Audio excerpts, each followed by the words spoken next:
아이들의 삶을 점령한 SNS는 왜 더 위험한가? 게임 중독에 대한 경고가 사회적으로 확산되던 지난 10년간 사람들의 시선은 주로 중독의 가시성에 머물러 있었다. 학업을 등한시하거나 밤낮이 바뀐 생활 패턴, 부모와의 갈등 같은 분명한 신호들이 게임 중독의 대표적 증상으로 인식되었기 때문이다. 그러나 이제 2025년 청소년들을 조용히 잠식하고 있는 또 하나의 중독이 떠오르고 있다. 바로 SNS, 소셜미디어 중독이다. 인스타그램, 틱톡, 스냅챗 등으로 대표되는 소셜 플랫폼은 더 이상 단순한 정보 공유 수단이 아니다. SNS는 청소년에게 정체성이 무대가 되고 사회적 존재감을 확인하는 창구가 되었으며 하루 24시간 중 최소 4에서 6시간을 차지하는 거대한 디지털 생태계가 되었다. 문제는 이 생태계가 눈에 띄지 않게 정서와 자존감을 침식시킨다는 점이다. 게임처럼 명확한 중단 지점이 없는 SNS는 청소년들이 스스로 중독을 자각하기조차 어렵게 만든다. 더욱 심각한 것은 현재의 교육 시스템이 이러한 디지털 습관에 대해 효과적인 대응 체계를 갖추고 있지 않다는 점이다. SNS를 중심으로 한 디지털 리터러시 교육이 절실한 이유는 이제 중독이 단순한 선택의 문제가 아니라 생존과 정신 건강의 문제로 확장되고 있기 때문이다. 사진 출처, 교실에서 스마트폰에 집중하는 모습, 챗GPT 생성, SNS가 만든 새로운 중독 현상. 게임보다 은밀하고 더 치명적인 연결. SNS는 눈에 띄지 않는 중독을 만들어낸다.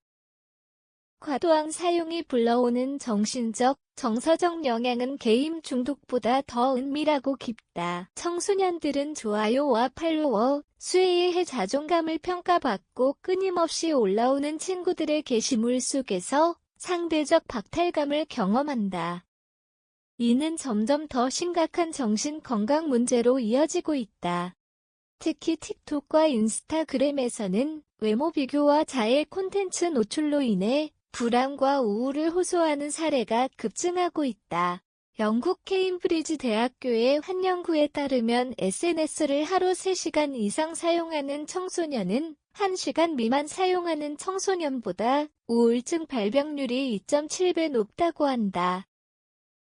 특히 여자 청소년은 외모 평가 집단 따돌림 소셜 비교에 더 취약한 경향을 보인다. 이는 자해 충동 시기장애, 사회적 위축 등 다양한 부작용으로 이어질 수 있다. 또한 SNS는 끝이 없는 콘텐츠 소비를 유도한다. 게임은 일정 레벨이 끝나면 멈출 수 있지만 SNS는 무한 스크롤을 통해 끊임없이 새로운 자극을 제공한다. 이는 뇌의 보상 시스템을 자극해 도파민과 인분비를 유도하며 결국 중독 수준의 반복 행동을 만들어낸다.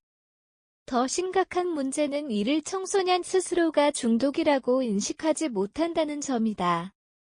결국 SNS는 단순한 소통 도구를 넘어 청소년들 내 구조와 사회성, 자아 정체성 형성에 깊이 개입하는 플랫폼이 되었고, 그 부작용은 이제 공론화의 단계에 이르렀다. 그러나 이에 대한 예방 교육은 여전히 초기 수준에 머물러 있다.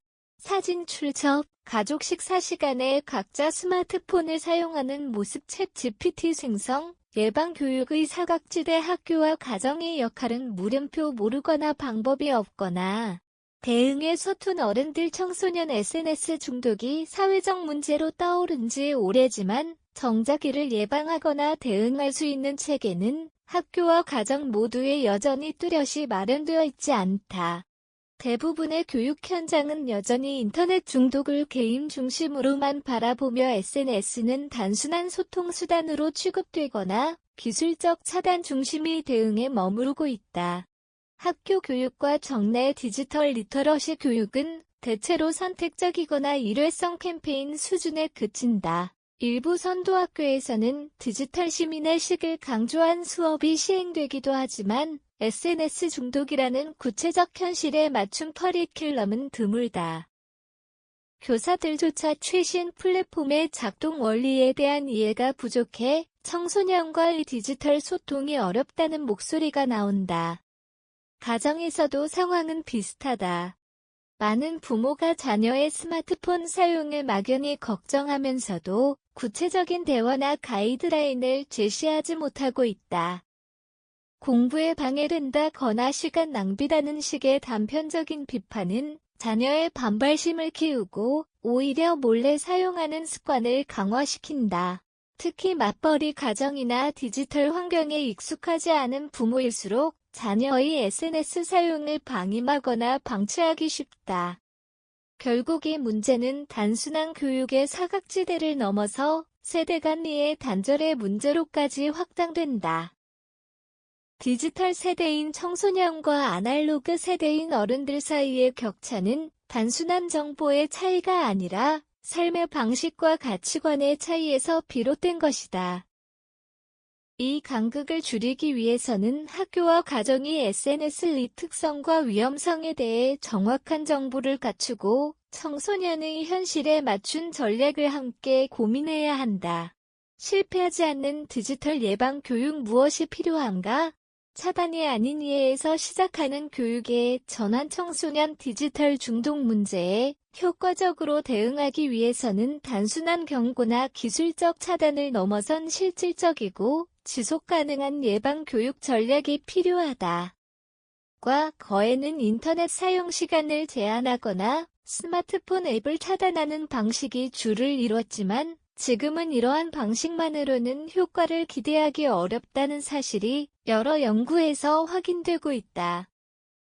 이제 필요한 것은 사용 금지가 아닌 현명한 사용을 가르치는 것이다. 첫째, 감정 인식 및 표현 교육이 필요하다. 많은 청소년들이 SNS에서 부정적인 감정을 경험하면서도 이를 해소할 방법을 알지 못한다. 좋아요 수에 따라 자존감이 출렁이는 구조 속에서 자신의 감정을 건강하게 인식하고 표현하는 능력을 키워야 한다.